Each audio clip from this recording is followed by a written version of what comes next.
അപ്പൊ ചങ്ങായിമാർ ഇന്നത്തെ പരിപാടി എന്ന് വെച്ചിട്ടുണ്ടെങ്കിൽ നമ്മളിങ്ങനെ ഫോണിൽ 10 റുപ്യ കയറ്റിയാൽ 2 ദിവസം ഇങ്ങനെ പൈസ ഇങ്ങനെ കയ്യട്ടെ ചങ്ങായിമാരെ. ഇങ്ങോട്ട് പറഞ്ഞു കഴിഞ്ഞിട്ടുണ്ടെങ്കിൽ നമ്മൾ ഇത്തസ്ലാത്തിന്റെ ഡോയിന്റെ ആപ്പിൽ കയറി ചെക്ക് ചെയ്തിട്ടുണ്ടെങ്കിൽ നമുക്ക് പൈസ പോവാൻ എന്തെങ്കിലും പ്രശ്നങ്ങൾ ഉണ്ടെങ്കിൽ അതിൽ കാണാം. അതെങ്ങനെ ഇത്തസ്ലാത്തിന്റെ ആപ്പിൽ എങ്ങനെ ചെയ്യലെന്ന്, എങ്ങനെ ആക്റ്റീവ് ഒഴിവാക്കലെന്ന് എങ്ങനെയെന്ന് കാണിച്ചു തരാം മക്കളെ. എന്താ വെച്ചിട്ടുണ്ടെങ്കിൽ പൈസ പോയി കഴിഞ്ഞാൽ പോയത് തന്നെ നമ്മൾ ഏതെങ്കിലും അർജന്റ് കോൾ ചെയ്യുമ്പോഴായിരിക്കും ബാലൻസ് കലാസ് എന്ന് പറയല്. വല്ലാത്ത ജാതി സംഭവട്ടത്. അങ്ങനെ 2-3 പ്രാവശ്യമൊക്കെ സംഭവം വർദ്ധിച്ചു. ഇത്തസ്ലാത്ത ആപ്പിൽ കയറി ചെക്ക് ചെയ്തപ്പോ എന്താണ് 3 ദിറംസ് ദിവസം 3 ദിറംസാണ് തെറിക്കാണ്. നേരെ പോയിട്ട് ഇത്തസ്ലാത്ത് ആപ്പ് ഓപ്പൺ ആക്കി കഴിഞ്ഞിട്ടുണ്ടെങ്കിൽ ഈ നമ്മളെ ഐഡിയന്റെ അടിയിലുണ്ടാവും മാനേജർ എന്നുള്ളത്. ഈ മാനേജർ എന്നുള്ള പോയി കഴിഞ്ഞിട്ടുണ്ടെങ്കിൽ നിങ്ങൾക്ക് എന്തൊക്കെയാണ് ഓഫർ ആക്റ്റീവായി കിടക്കണമെന്ന് കാണാൻ പറ്റൂട്ടോ ചങ്ങായിമാരെ. ഇതിങ്ങനെ അടിയിക്കണ് പോവുക. അടിയിക്ക് പോയിട്ടുണ്ടെങ്കിൽ ആഡ് ടു ബില്ല് എന്നില്ലേ, ഇതിൽ പോയപ്പോൾ ചങ്ങായിമാരെ ഇതിൽ കാണിക്കും ആക്റ്റീവ് എന്നുള്ളത്.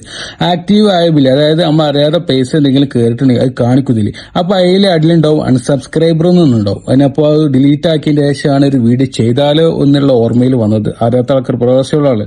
അപ്പൊ അറിയാത്തവർക്ക് വേണ്ടിയിട്ടാണ് ഇത് ചെയ്യണം കേട്ടോ ചങ്ങായിമാരെ. അറിയണവരുണ്ടാവും. അപ്പൊ അവര് എന്താ പറയാ വീഡിയോ കണ്ടിട്ട് പോവാ. അപ്പൊ അൺസബ്സ്ക്രൈബ് ചെയ്തിട്ടുണ്ടെങ്കിൽ നിങ്ങൾക്ക് എന്താണ് ആ പൈസ ഇടപാടാണ് ഒഴിവായി കിട്ടും. അപ്പൊ ഓക്കെ. അപ്പൊ ആരെങ്കിലും ഇത് ഉപകാരപ്പെടുകയാണെങ്കിൽ അറിയാത്തവർക്ക് ഇത് ഷെയർ ചെയ്ത് കൊടുക്കട്ടെ. ഓക്കെ.